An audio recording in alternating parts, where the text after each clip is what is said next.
Olá, meu nome é Michele, mas pode me chamar de Mi, e esse é o canal Desconstrução.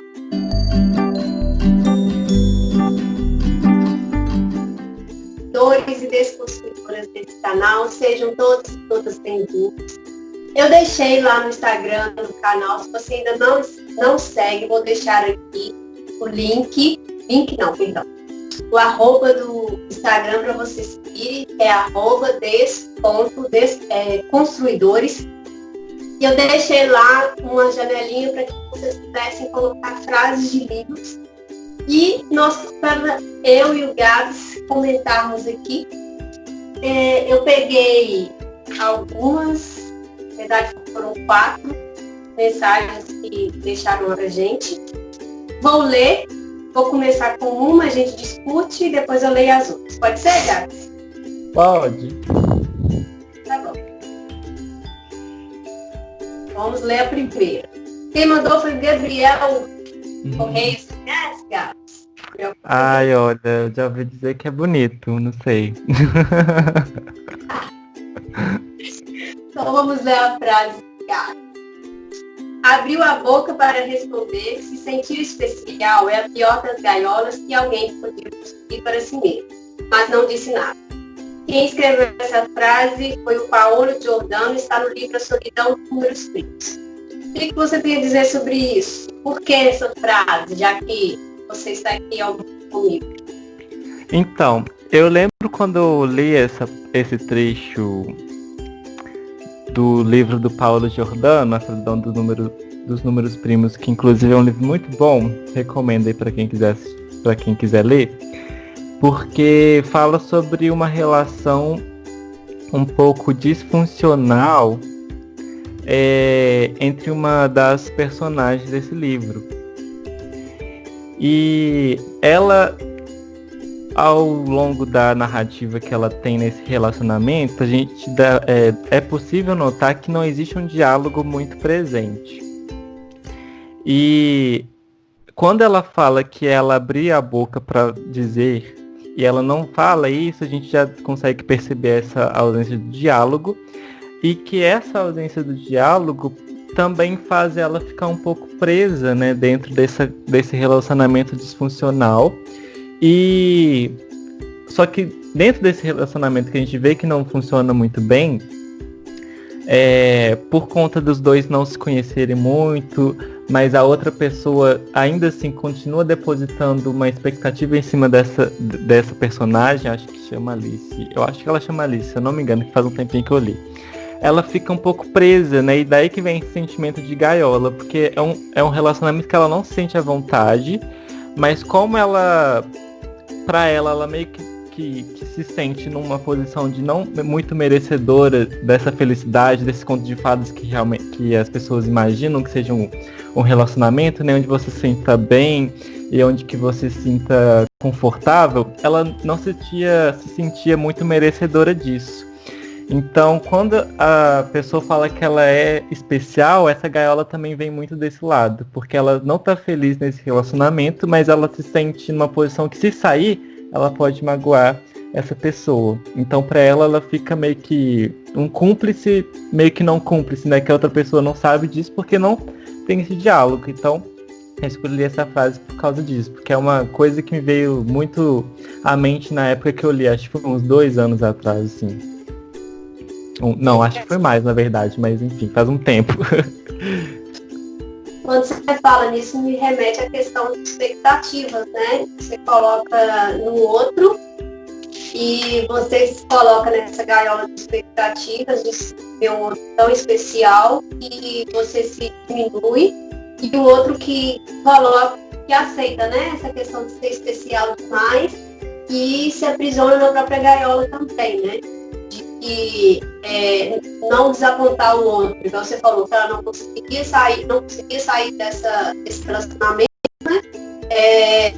Para não magoar, mas ao mesmo tempo estava se magoando. Então, assim, ela não era livre para poder fazer o que queria fazer, estava se aprisionando cada vez mais e também estava aprisionando o outro, né? Porque à medida que você não fala para o outro que você sente, você vai deixando o outro de expectativas diante disso, né? Sim, exatamente. E eu também escolhi essa frase porque quando a gente lê isso em outros romances, né?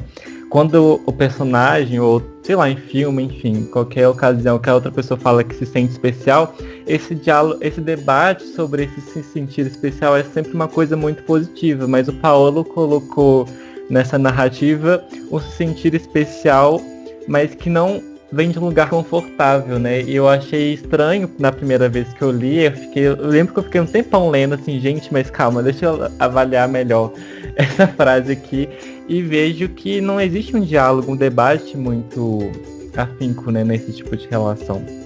Foi bem nesse princípio que eu coloquei a frase que a gente discutir aqui mesmo.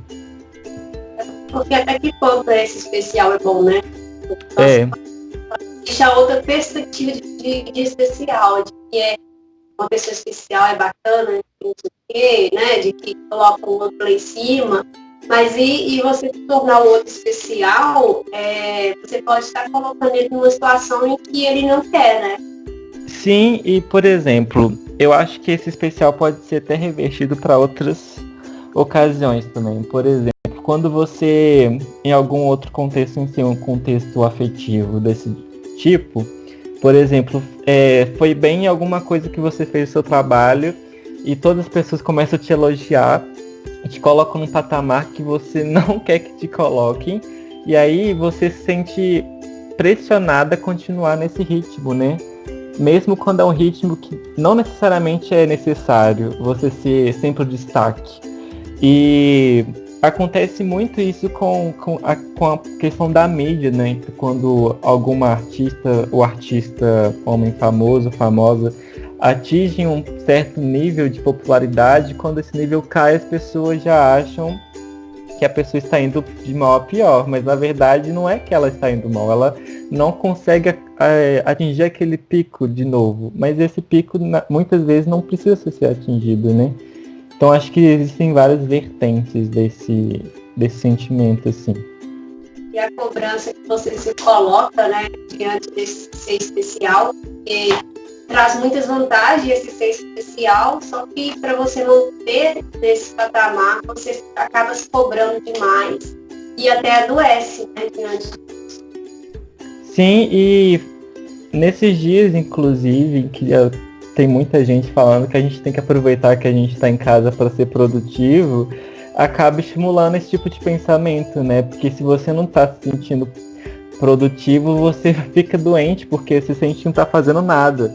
Mas na verdade a gente nunca foi muito acostumado a aproveitar e abraçar esse momento de não fazer nada, né?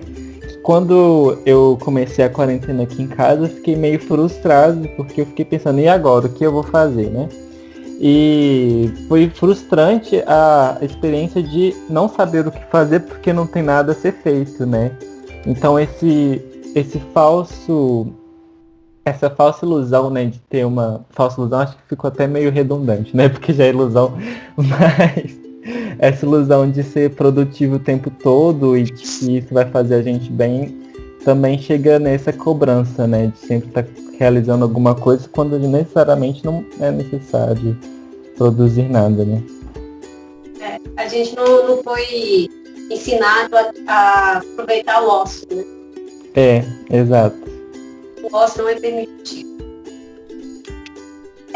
Isso que a gente está falando vai de acordo com uma frase que a Ávila, ela colocou lá pra gente, que diz o seguinte: muitos dos que têm endereço certo passam pela existência sem nunca percorrer as avenidas do próprio ser.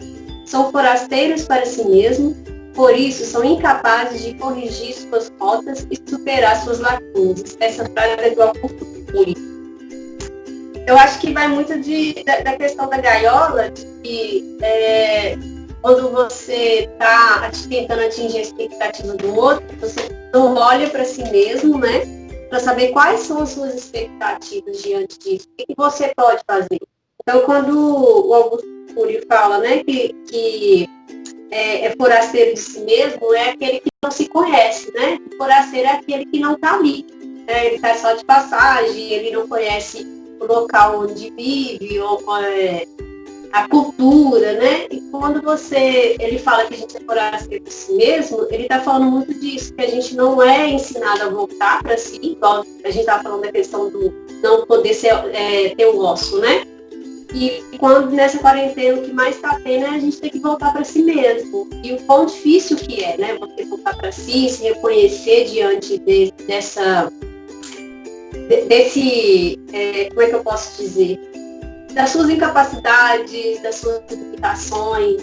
O não conhecer a si mesmo é tão prejudicial para você e para o outro, né? Porque você fica alimentando o outro com expectativa que você mesmo não conhece de si mesmo. O que você acha, Gabs? Sim, é a falta de identidade, né? Quando a pessoa não consegue formar sua identidade própria, ela não sabe para onde seguir em frente, né? Ela vai se espelhar em outras pessoas. E quando esse espelho que ela reproduz em outra pessoa comete alguma falha que ela julga, reflete muito daquilo que falta na pessoa que está espelhando também. Então, quando a gente vê algumas críticas, né, tanto na internet ou até mesmo na cara a cara, a gente vê mais como é a pessoa por causa da crítica que ela está reproduzindo sobre outra, do que da outra pessoa, né, que comete essa falha. Então acho que vem muito dessa questão de não se conhecer. Porque a partir do momento que a gente se reconhece, a gente percebe aquilo que a gente reproduz para o outro e de onde é esse lugar que está vindo da gente, né? E isso serve também para outras questões, até questões mais políticas, no sentido de questionar a nossa realidade, né? Porque a nossa identidade está intrinsecamente ligada à realidade que a gente vive. Então tem muita gente que, quando não consegue ter essa problemática, essa questão de se identificar dentro dessa realidade que ela está imposta lá, ela não vai conseguir questionar de forma construtiva para ela evoluir nesse cenário que ela está presente, né? E a gente vê isso muito na nossa política atual, né? Que é um governo que preza isso, que as pessoas não busquem identidade e não reflitam sobre essas realidades que elas estão presentes, né? Então elas ficam forasteiras de si mesmas e sem uma capacidade de conseguir enxergar aquilo que é real e aquilo que não é real, né? E acredita em tudo que é lhe dado, né? Se você não busca conhecimento, você aceita tudo aquilo que lhe é oferecido. Você não tem discernimento para falar, não sei que não é certo, eu não concordo com isso. Você acaba, mesmo que indo contra algumas coisas que você acredita, você vai pelo bando, né? É um seguir a boiada, né? Acho que casa muito bem com a política. Sim. Tem outra frase que a Maíra Coutinho deixou pra gente, que é a seguinte: onde há certeza, não há conhecimento. Essa frase é de Mentiras do Divã, Diálogo. Eu acho que vai casa certinho, né? A gente acabou de falar. Demais. Mas pode puxar o debate aí que eu concluo. O que Alan traz nessa frase é porque quando você tem certeza demais daquilo, você não busca conhecer as outras possibilidades daquela resposta, né? É muito a questão da lógica, né? 2 mais 2 é igual a 4 e ponto final. Mas quando a gente fala de questão de conhecimento, você pode buscar outras possibilidades até mesmo para chegar nesse resultado final, né? E se você está taxado naquela certeza, você se enquadra naquilo, você não se permite, né, ver outras respostas, conversar com outras pessoas. E a gente vê em relação, a gente está falando um pouco da política, é isso, né, que o lado A concorda com uma coisa, o lado B concorda com outra, e os dois não se discutem, não existe um diálogo, porque se um lado está certo, o outro obrigatoriamente está errado, e não se conversa sobre sobre isso, né? Sobre as outras possibilidades, tá, mas o lado A tá falando isso, o lado B tá falando aquilo, sem entrar no mérito da questão de autoritarismo, que acho que quando tem a questão do autoritarismo, a certeza é absoluta e não tem como dialogar. Mas quando há dois polos em que há diálogo, é importante que não se feche, né? Porque se você tem a certeza demais, eu gosto muito de falar da questão do copo cheio. Se o copo está cheio, você não tem como colocar mais coisas, né? Você não tem como, se essa taça de vinho está até o topo, ou você bebe ela, ou ela vai ficar ali e não tem como você acrescentar mais vinho, né? E vai ficar cheio o tempo todo. Então, a questão do buscar conhecimento, sair um pouco dessa certeza, seria esvaziar o copo. Sim. Eu concordo com tudo. E a certeza, quando ela é absoluta, ela gera um monólogo, né? E o monólogo, ele só parte de uma única narrativa, uma vertente.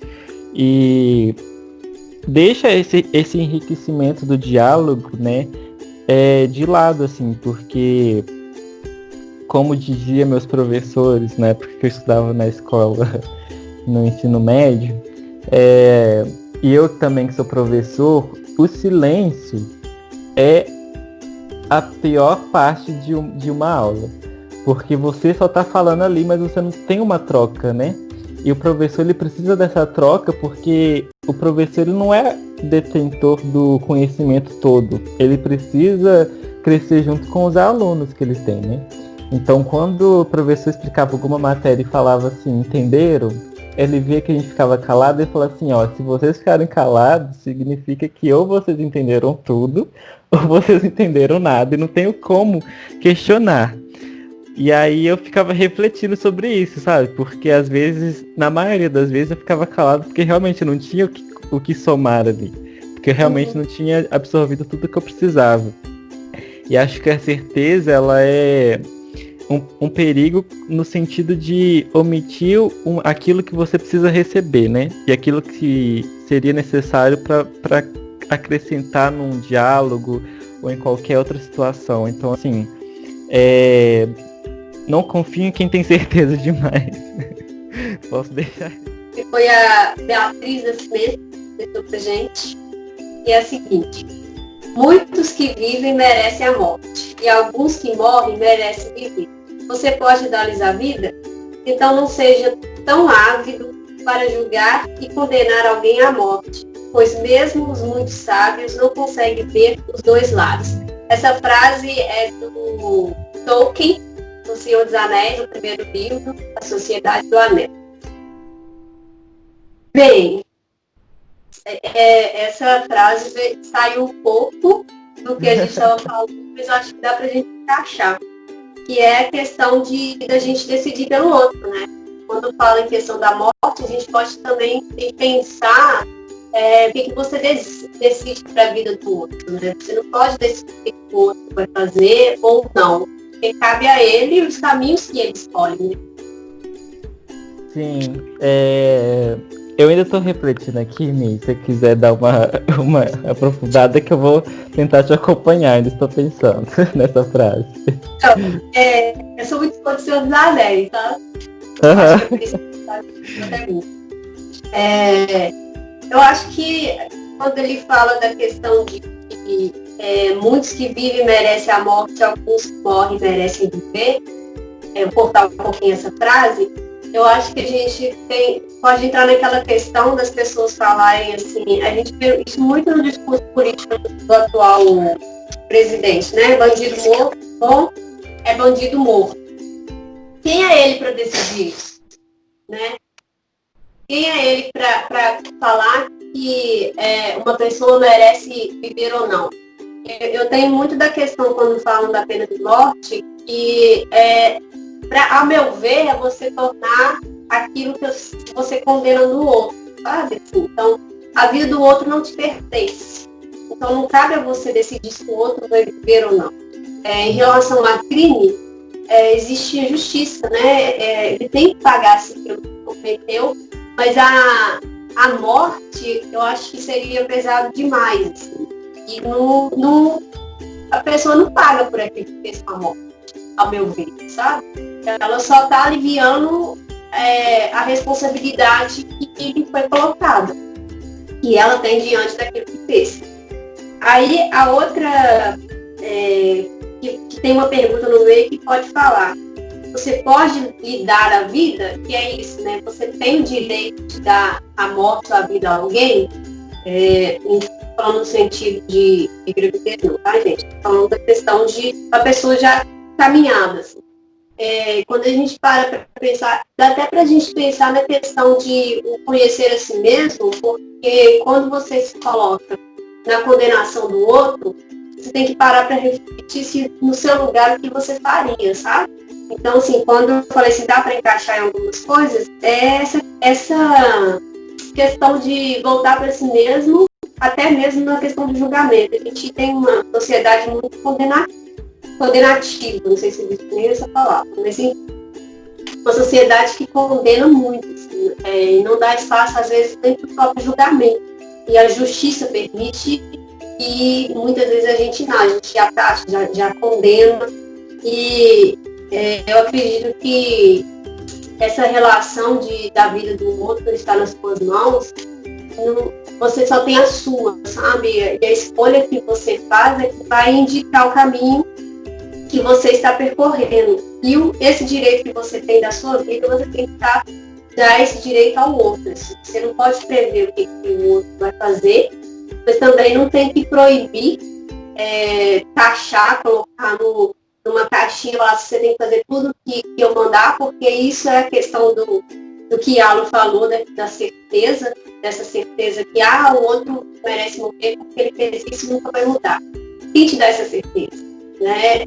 Você não conhece o futuro, você está no presente, é o aqui e agora, e eu acho que é por isso que me escolheu, sabe, essa frase, para falar da condenação à morte. Enfim, eu acho que eu debati. Eu adorei.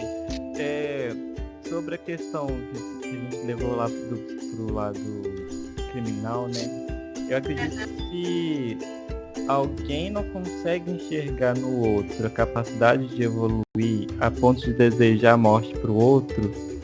Acho que não faz nem sentido a gente continuar com tudo isso aqui, né? Porque se a gente acredita que uma pessoa não é capaz de evoluir, como a gente pode crescer também, né? Porque volta naquilo que a gente tinha falado antes, né? Porque essa crítica diz muito mais sobre quem está dizendo essa fala e tendo essa atitude do que da própria pessoa que está cometendo o crime, né? Porque eu acho que existem os dois lados ali. Então, a gente tem que entender que inclusive que a questão da prisão não é apenas uma punição, né? É um lugar para ressocialização. E a ressocialização parte desse lugar de problematizar aquilo que foi feito para ter uma evolução social, né? Para aquela pessoa poder voltar a ficar em sociedade e, obviamente, não voltar a cometer esses crimes, né? Mas de uma forma de enxergar a sociedade de uma outra forma, né? Com um outro olhar. Então, se a gente não tem essa noção de que podemos evoluir, como a gente evolui também? E como a gente evolui, né? Que a gente querendo não evoluir para alguma parte positiva ou para negativa, né? Então, assim... A questão é se Oi? A questão é se movimentar. Exatamente. Estagnado. Nós somos seres de escolhas, né? Diria o especialista. A partir do momento que você tem a liberdade, você pode escolher o caminho que você vai seguir. Você vai diante das possibilidades que lhe é apresentado ou que você busca. Se você não tem consciência disso, de que você é um ser de escolhas e que você é responsável por essas escolhas, você deixa na mão do outro o que é ruim a sua vida e não toma a responsabilidade daquilo. Então, assim, a partir do momento que eu não escolho, eu estou escolhendo, porque eu deixo que o outro escolha para mim. Então, não tem como fugir disso. Assim, a questão é, volte para si, saiba o que você realmente quer para a sua vida. Nem sempre a gente tem certeza, o que é bom, porque nos coloca diante de várias possibilidades. E eu acredito que o conhecimento, ele é uma relação, sabe? A gente aprende nessa relação. Igual nós dois estamos conversando aqui, eu estou aprendendo com você, diante das suas falas. Não sei se você está aprendendo comigo, mas eu acho que a gente está fazendo uma troca que dá para a gente tirar um pouco dos dois lados. E se a gente para no lugar e deixa que as coisas sigam o caminho que tem que seguir sem tomar partido daquilo, acho que a gente não está vivendo, a gente está sobrevivendo. Eu concordo, é sobre isso, né? E com certeza eu também estou aprendendo muito. E é sempre aprendizado, né? Então não tem como dizer que não estamos aprendendo, porque a gente aprende sempre uma coisa ou outra. E esse diálogo que a gente teve hoje foi bem construtivo, né? Foram várias frases que se conectaram, e essa última, inclusive, que parece ser uma frase que seja muito contra aquilo que a gente falou no começo, mas que conseguiu encaixar perfeitamente, né? E fecha, né? E fechou. Então, gente, é isso. Espero que vocês tenham gostado desse formato de vídeo. Vocês têm um caminho para escolher. Escolham ir no Instagram do canal des.construidores, que eu vou estar fazendo algumas enquetes lá sobre questão de livros. Se vocês gostaram, querem contribuir com o canal, com sugestões de literatura, com frases para a gente discutir, é só colocar lá que eu leio todas, tá? Eu sou uma pessoa que não deixa as pessoas no vácuo, eu não gosto de deixar de ficar no vácuo. Mas é isso, queria agradecer a Ávila, a Maíra e a Beatriz por colaborarem conosco, o Gabriel, que já faz parte, né, interino desse canal, porque se não fosse ele nem a Daiane, esse canal não existiria. E muito obrigada por estarem na minha vida. E é isso. Muito gostoso ver ele crescendo. E vou deixar outros vídeos no finalzinho para vocês visitarem no canal. Se vocês não inscrevam, se ajuda demais, compartilhe, comente. Pode comentar aqui. Se você não tem Instagram e quer participar, coloca a mensagem aqui que eu leio também. Dou um coraçãozinho, eu sou dessas. E é isso aí. Curta o vídeo. Até a próxima. Eu vou deixar aqui do lado também, gente, nossa primeira live com um professor muito querido, que é o professor Alessandro, que fala sobre o livro Na Minha Pele. Vou deixar um outro vídeo também, que eu não sei qual, mas eu vou colocar um, assim, que eu quero que vocês...